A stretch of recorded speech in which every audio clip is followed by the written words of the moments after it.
Install Android 11 on Moto G7 Power via AOSP Rom. Please check the description for important notes and all the download links. First, download ROM and GApps packages, then transfer the downloaded files to the phone storage. Link is in the description below. Step 2.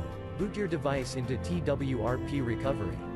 Once in TWRP, click on Wipe, Advanced Wipe, and select the check boxes, as shown in the image, excluding internal storage. Step 4. Swipe the button to wipe the device. Step 5.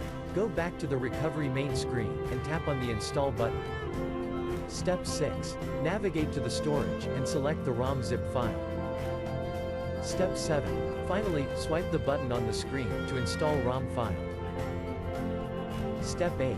Flash the GApps zip package, in the same manner. Step 9.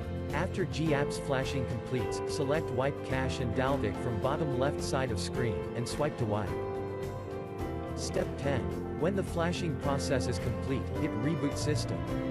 That's it, you have successfully installed the ROM on your device.